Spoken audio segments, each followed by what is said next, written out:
গালা নাইটে ঝলমলে পারফরমেন্সে মাতিয়ে তুলেছিলেন দর্শকদের। সেই সফরের এক পর্যায়ে জায়েদ খানের সঙ্গে ঘটে এক মজার ঘটনা। ঢাকাই সিনেমায় নুসরাত ফারিয়া সম্প্রতি জায়েদ খানের টক শোতে খোলাখুলিভাবে জানালেন, এখন বাংলাদেশের অর্ধেক মেয়েরই ফেভারিট উনি। ফারিয়া আরও বলেন, জায়েদ ভাই দারুণ মিষ্টি মনের মানুষ, ফিট ও হাসি খুশি। কানাডা সফরের এক মজার ঘটনার গল্পও শেয়ার করলেন তিনি, যা এডিটে কেটে ফেলা হয়েছিল। এই মুহূর্তে নেট দুনিয়ায় ঝড় তুলেছে তার মন্তব্য।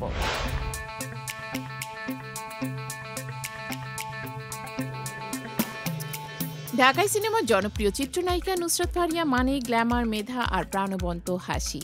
দুই বাংলার একের পর এক সফল কাজের পাশাপাশি তিনি গানে, উপস্থাপনা এবং ব্যক্তিত্বে বরাবরই আলাদা করে নজর কেড়েছেন। কিন্তু এবার আলোচনার কেন্দ্রবিন্দুতে তিনি অন্য এক কারণে। সহকর্মী চিত্রনায়ক জায়েদ খানকে নিয়ে করা তার এক মন্তব্যের জন্য। সম্প্রতি জায়েদ খানের সঞ্চালনায় একটি টক শোতে অতিথি ছিলেন নুসরাত ফারিয়া। অনুষ্ঠানে উপস্থিত সবাইকে অবাক করে দিয়ে ফারিয়া জানালেন, জায়েদ ভাই এখন বাংলাদেশের অর্ধেক মেয়েরই ফেভারিট। কথাটা বলেই হেসে ফেলেন তিনি, কিন্তু দর্শক বুঝে গিয়েছিলেন এই কথার মধ্যে আছে একেবারে মিষ্টি সত্য একটা প্রশংসা।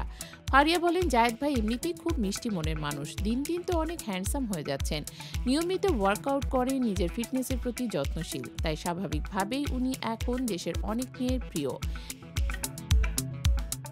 তিনি আরও যোগ করেন, ওনার সঙ্গে কাজ করা মানে হাসি খুশি পরিবেশে থাকা। কেউ যদি মন খারাপ নিয়েও সেটে আসে, ওনার সঙ্গে একটু কথা বললে মন ভালো হয়ে যায়। সবসময় উনি এমন এনার্জি নিয়ে থাকেন যে সেটটায় প্রাণবন্ত হয়ে ওঠে। টক শোতে কথা বলতে বলতে ফারিয়া শেয়ার করেন কানাডায় অনুষ্ঠিত ৩৯তম ফোবানা সম্মেলনের কিছু মজার অভিজ্ঞতাও। সেখানে তিনি গালা নাইটে ঝলমলে পারফরমেন্সে মাতিয়ে তুলেছিলেন দর্শকদের। সেই সফরের এক পর্যায়ে জায়েদ খানের সঙ্গে ঘটে এক মজার ঘটনা। ফারিয়ার ভাষায়, একদিন মন্ট্রিয়ালে আমরা হাঁটছিলাম, হঠাৎ জায়েদ ভাই বললেন, চলো হাঁটতে হাঁটতে শ্যুটটা করে ফেলি। আমি তো ভেবেছিলাম উনি মজা করছেন, কিন্তু না, তিনি সত্যি শুটিং শুরু করে দিলেন। এই অংশগুলো এত মজার ছিল, কিন্তু দুঃখের বিষয় চূড়ান্ত এডিটে সেগুলো রাখা হয়নি। জায়েদ খানের প্রতি এই প্রশংসা ও মজার মন্তব্য মুহূর্তেই ভাইরাল হয়ে যায় সোশ্যাল মিডিয়ায়। অনেকে মজা করে লিখেছেন, ফারিয়া বলেছে বলেই এখন বোধ হয় আরও কিছু মেয়ে ফেভারিট হয়ে যাবেন জায়েদ খান। কেউ কেউ আবার দুই তারকার বন্ধুত্বপূর্ণ রসায়নের প্রশংসা করে লিখেছেন, এমন বন্ধুত্বই শিল্পীদের মাঝে দেখা উচিত। জায়েদ খান নিজেও ফারিয়ার প্রশংসা ফিরিয়ে দিতে ভোলেননি। তিনি বলেন, ফারিয়া দারুণ পজিটিভ একটা মানুষ, ওর কাজের প্রতি নিষ্ঠা ও এনার্জি সত্যি অনুপ্রেরণাদায়ক। বর্তমানে নুসরাত ফারিয়ার নতুন কিছু সিনেমা ও সঙ্গীত প্রকল্পে কাজ করছেন। অপরদিকে জায়েদ খানও প্রস্তুতি নিচ্ছেন নতুন একটি অ্যাকশনধর্মী ছবির জন্য।